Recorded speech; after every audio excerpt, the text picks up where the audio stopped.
Hey everyone, and welcome. As your science teacher today, I am so excited to dive into a really foundational part of our Grade 10 MATATAG curriculum. We're going to unpack the massive, dynamic forces that have literally shaped our planet. Think of today's explainer as a step-by-step investigation into the absolute greatest geological mystery in Earth's history.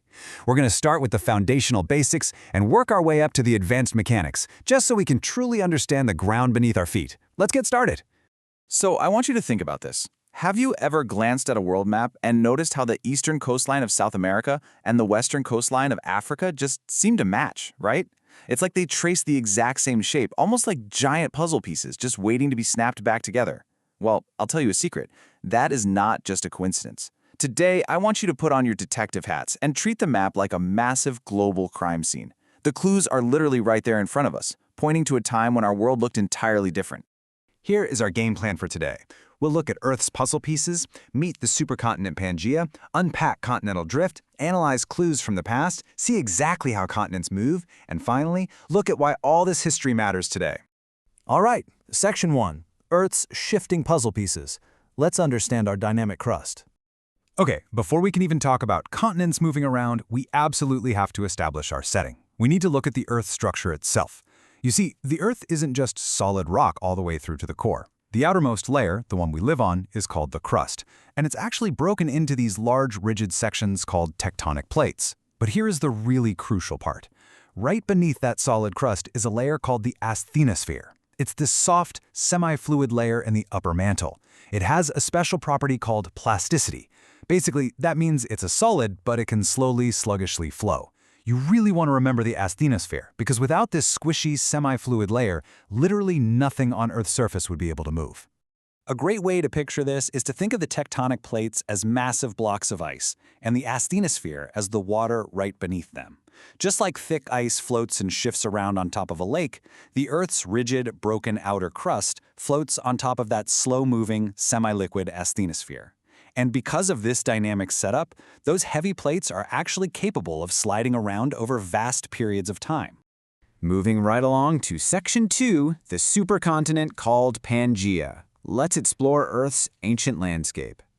Now that we know the crust can actually float and shift, let's meet our primary suspect for today's geological investigation. Millions of years ago, the continents we know today, they didn't exist as separate islands of rock. They were all smashed together into one giant solitary supercontinent called Pangaea. If you look at the Greek roots, it's actually super easy to remember. Pan means all, and Gaia means Earth. So Pangaea quite literally translates to all Earth. It was a massive landmass where almost all of the planet's dry land was connected. Honestly, if you were alive back then, you could theoretically pack a bag and walk from North America all the way down to Antarctica without ever having to cross a single ocean. So let's rewind the clock and look at the timeline of this massive breakup. Around 335 million years ago, Pangaea was fully formed and hanging together. But somewhere between 175 and 200 million years ago, it started to split. By about 150 million years ago, it had broken into two massive chunks, Laurasia up in the north and Gondwana down in the south.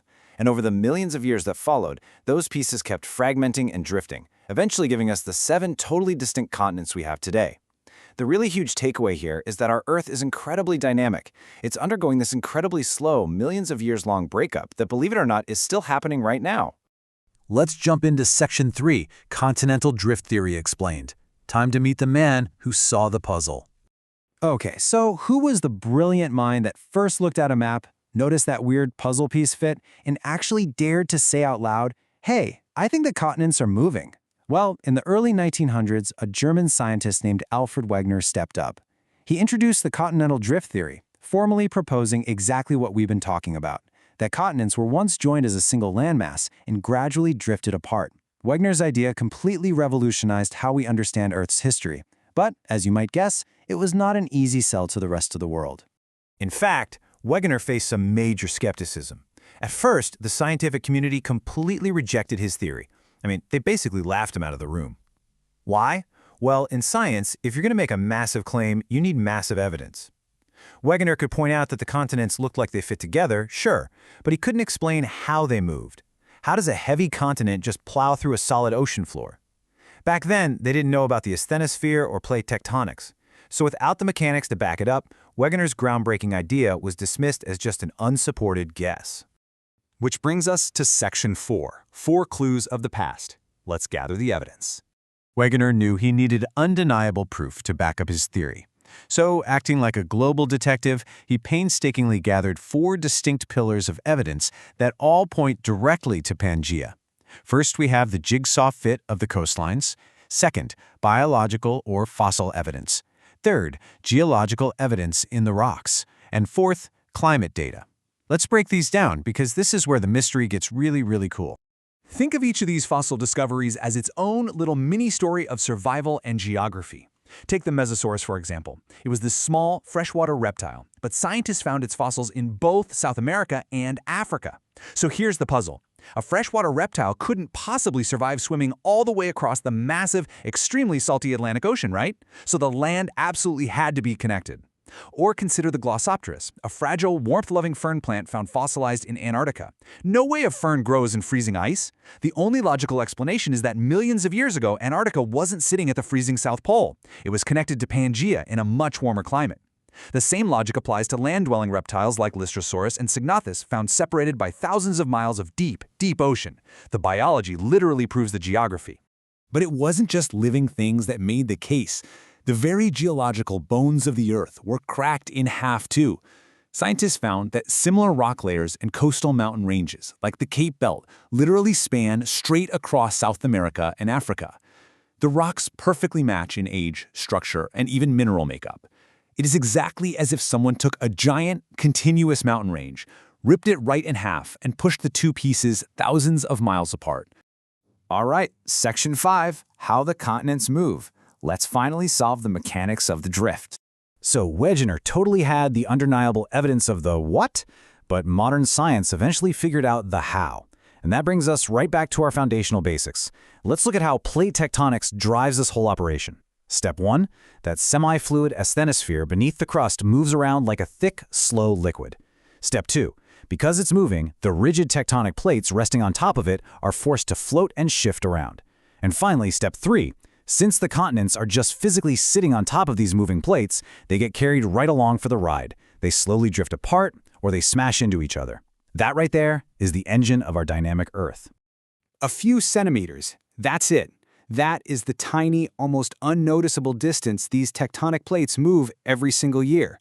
To put that in perspective, it's about the exact same speed that your fingernails grow. But remember, in geology, we are dealing with deep time. When you take a few centimeters a year and multiply it over hundreds of millions of years, it literally transforms the entire globe. It's enough to tear one massive supercontinent into 7 scattered landmasses. Finally, Section 6, Reviewing Earth's Dynamic History. Let's talk about why this matters today. Let's wrap things up by looking at how this ancient history is actively shaping the world we live in right now. Because understanding plate tectonics isn't just about memorizing some past event, it's absolutely crucial for understanding our present and our future. When these massive continental plates collide, they buckle up and build giant mountain ranges. The Himalayas, including Mount Everest, were formed exactly this way when the Indian plate smashed into the Eurasian plate. Also, the friction of these shifting plates, that's what triggers devastating earthquakes and volcanic eruptions. When plates pull apart, magma rises up to form deep ocean trenches and mid-ocean ridges. Ultimately, this constant movement reshapes global climates and decides where animals and us humans can actually live. Knowing this helps scientists predict natural disasters and study the future of the planet's surface. And guys, this isn't just ancient history. The Earth is literally still moving today. Actually, right now, a specific rift valley in the African continent is slowly splitting apart. As the tectonic plates underneath it separate, the land is dropping down. Over millions of years, water will flood into that gap, and this rift could eventually form a brand new ocean right in the middle of the continent. This dynamic geological engine has never stopped running, and we are witnessing the very slow birth of a brand new world map today. So, I'm going to leave you with this final provocative thought to spark your curiosity. Since we know for an absolute fact that tectonic plates are continuously shifting a few centimeters every single year, what do you think Earth's map is going to look like in another 200 million years? Think about it. Will the continents eventually crash back together to form a brand new Pangaea? Knowing what you know now, you basically hold the key to Earth's ultimate geological puzzle. Keep observing, keep questioning, and keep exploring our incredibly dynamic planet. Thanks for learning with me today.